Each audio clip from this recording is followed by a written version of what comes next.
So I'm not gonna lie to you guys, I've kind of been slacking on maintenance on one of the BMWs, but don't worry, it's not as bad as you think. It's not with the G80 M3 because this car is obviously brand new, and it's not even with the 435 or the 330i. It's a car that I almost sometimes forget about. And by the process of elimination, you can probably guess what it is. That's right, guys, it is the X3. Now, not to make excuses, but it is sort of my wife's car, so I don't really drive it too often. So whenever something goes wrong on it or whenever something's overdue, I can't really notice right away. And I'll be honest with you, I'm not even sure if she's aware of what's going on with that thing, but that's gonna change today. I have a whole bunch of stuff to take care of it, and I figured I'd just film the whole thing. So inside this box, I have a whole bunch of stuff for the X3. Now, some of this stuff on the car is technically overdue, it's broken, and then some things I kind of figured, well, if I'm gonna be working on the car this much, I might as well change. So as you guys can see, I have a whole bunch of oil. Now, to clarify, not only did I order oil for the X3, but I also did order oil for the 330i because, you know, why not? But other than that, guys, we have some other stuff like air filters, cabin air filters. I also have some windshield wipers that are kind of stuck down there right now. And then I believe this is the last thing, but I also have some spark plugs which seem to be thrown around inside this box, but I think that's all 6, so we should be good. I feel like people always complain about BMWs being unreliable and always having issues and stuff like that, and they're horrible cars to buy. I don't agree with it, at least not from the perspective of modern BMWs. I have a few, guys, and I've owned a few, as well as different variations of engines, the N55, the B58, the B46, and now the S58, which we still have to learn and see how this one does. But overall, all the engines that I've owned have been pretty reliable. Have they had issues? Yes, I'm not gonna lie. The one that's caused me the most issues is definitely the N55 on the 435. But I think overall, if you take care of these cars, they should be pretty good. So that's what we're gonna be doing today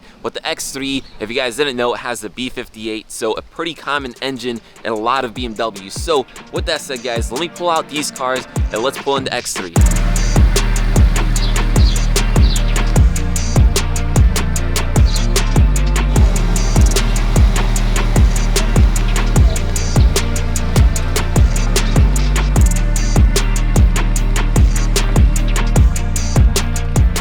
If you guys aren't familiar with this car, this is a 2018 BMW X3 M40i. This is pretty much like my family SUV. In my opinion, it's one of the best family SUVs you can get because, like I said before, this thing has the B58, so this thing is definitely no slouch. And not only that, guys, I actually do have this thing tuned with a JB Plus, which is sort of like a stage 1 tune. So it's fast from factory, and it's even faster now, which is great. Because, I mean, come on, who wants a slow family SUV? If you guys also are new to this channel, this thing is not stock just in terms of the tune. It is modified. So I have some black grills, I have a carbon fiber front lip, some carbon fiber mirror caps, an X3M style vent. Even in the rear, I have some blacked out badges, a carbon fiber diffuser. Shout out to Keys Motorsports, by the way. So this thing is fast and it also looks good, but we want to make sure that we take care of it because, like I said before, guys, that's why people tend to complain about BMWs, because they don't take care of them. So I'll try to be quick, but let me just show you guys a few things about how bad this car is. Well, there's actually not too much I can show you guys, but let me just show you the windshield wiper. This is hilarious. This is the wiper, and then this here is the insert. It's not even on the wiper anymore. So I've actually never done this before, so I'm hoping it's just as easy as the F chassis that I own. So I think if we hit the accessory button and then we just hold down the windshield stock like this, it should pass by a few times.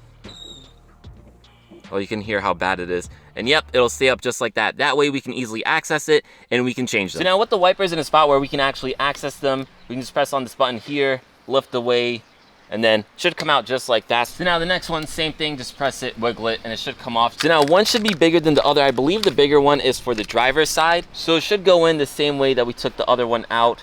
So I'm hoping it's pretty easy. So you just slide that in. It should just clip in. And now here is the other one, just like that.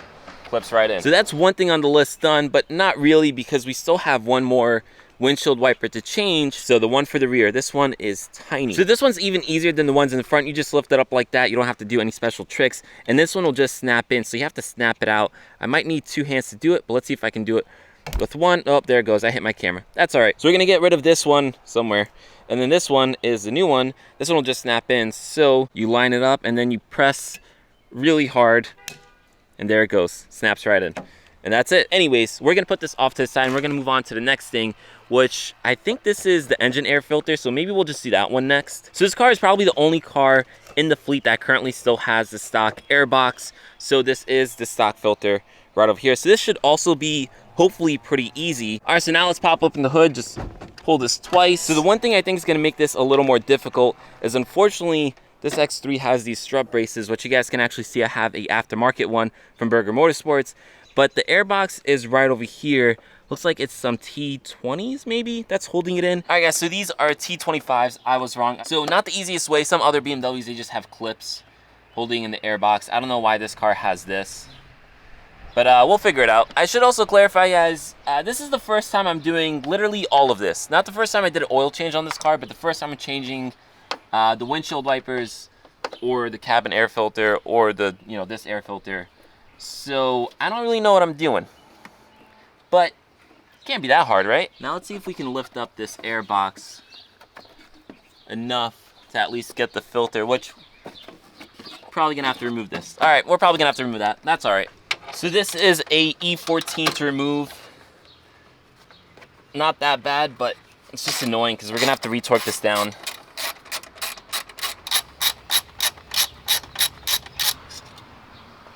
All right, with that out of the way, we should be able to lift up this box. Or you know what? I can actually lift it like this. So let's take this out. There it is. There's the old one, new one. So let's drop this in, same way we took it out. Boom, just like that. This is probably a good time to clarify, I'm not a mechanic, guys. I don't even work with cars as my professional career. I work in finance. I just love cars. I love maintaining my own cars because it saves me a lot of money, and it makes owning these cars a lot more reasonable because the cars are already expensive, and then maintaining them would be even more expensive if you take it to a shop or especially a dealership. So if you guys can do this stuff yourself, I would highly recommend it. That's what I do. So I know there's probably a better way of doing this, and I know some people in the comments are gonna be like, oh, you did this wrong, you did that wrong, you should have taken this off. Whatever it is, guys, I got it done. Doesn't matter. And guess what? I saved a whole bunch of money doing it myself, and I think you guys should too. So the nice thing with this car, this B58 and this X3, is you can easily access all of your spark plugs without removing anything back there, which on the 435 and the 330i was definitely annoying to do. With this one, the only thing you have to do is literally just pull that away. Like, that's literally it. Then you can access the 6.1 back there, and then the other 5 are right over here, super accessible. So these should be external 8 bolts right in here. Then we can unclip the ignition coil, pull that away, take out the spark plug, replace it with the new one, and we should be good to go.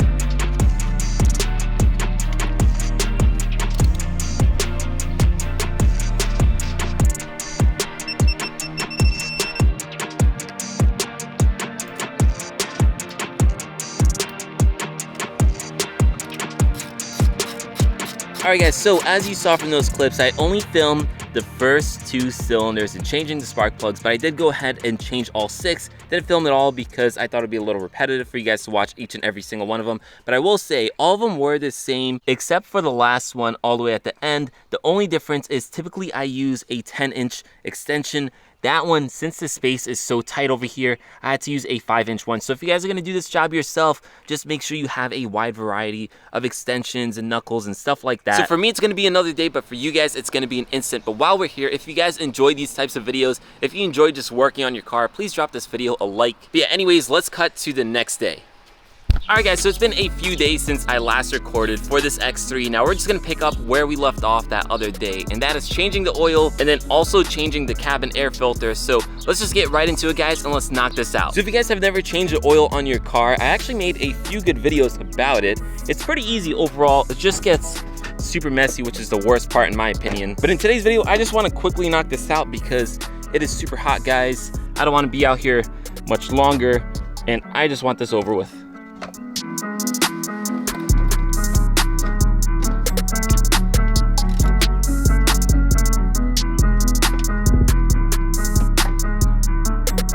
right, so I opened up all the oil ports, openings, I don't know what you want to call them. The main part right over here, as well as the filter back there. I also started draining the oil, which you guys can probably see or probably not because of the lighting. So what I'm gonna do now is actually pull out this filter. I will then go ahead and change that filter with the new one that came, that oil kit that I bought. And then after that, the oil should be done draining down here, and then we can start refilling new oil.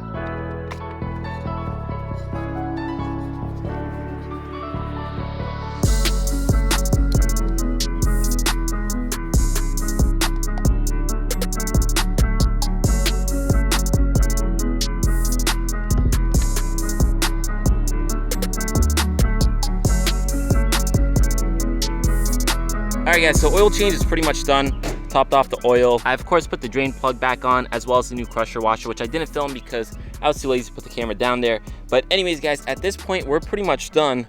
What I have to do is just take the car off these ramps and then reset the light inside. Unfortunately, there's no dipstick, which is one of the worst things about these cars, because that means in order for me to check the oil, I have to have the car running. But if the car was leaking oil and I didn't know about it and the car has no oil, I have to let it run when it has no oil in order to check that it has no oil. It doesn't make sense. First we have to go into my vehicle, vehicle status. Then we have to go to the side here to engine oil level. I don't know if the car is warm enough yet, but let's start the measurement. Oh, nope, it's not. So we're gonna have to let the car run even longer, which again guys, if you don't have oil and you don't know, it could be bad. So instead of just waiting around for this thing to warm up so we can measure the oil, I'm gonna go ahead and start the cabin air filter, which should be on this passenger side. Now, I haven't done this before. I actually think all you have to do this is turn this and then turn one similar on the other side, and we should be able to drop this piece here if it wants to come down. Come on. There it goes. You just have to wiggle it forward a little bit. It's gonna be a pain to put this thing back. All right, so now with this out of the way, so if you can see behind this thing, the cabin air filter is right there. You can actually see it poking out on this side right here. So I think there's some T20s holding it in. Once we drop those T20s, we can probably drop the air filter. So let's try that out. Let me just show you. So I did take out the original one, and also, I'm not gonna lie, this one still kind of looks new to me. Either way, I put the actual new one in just because, I mean, I was there anyways. But kind of feel like an idiot. Probably just wasted some money changing this thing. But now that I know the last time I changed it, now I'll be better prepared for next time. So now with that out of the way, it's been a little bit, so we should be good to go ahead and reset the oil. So let's see, maybe now we can actually measure it. Yep, there we go. So now if we press on measure, it'll take a bit.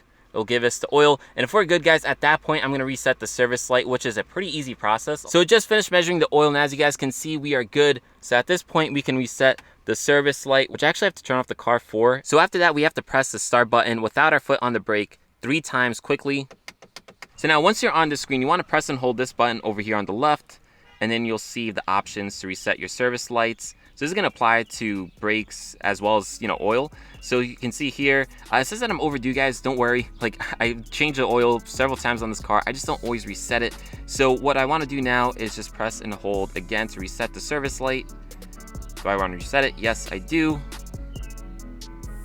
Reset in progress. So at this point, you can turn on the car, and you'll see over here, the car will no longer say it needs service. So that's pretty much it guys. Everything that I needed to do on this X3 M40 is officially done. It's really not that hard. Save yourself some money guys, just do it yourself, and make sure you stay on top of the maintenance with these cars. But with that said guys, please drop this video a like if you enjoyed it. Make sure you maintain your BMW or else you'll be one of those cliches on the internet. But yeah, with that said, this video is pretty much done, and I'll catch you guys in the next one. Peace.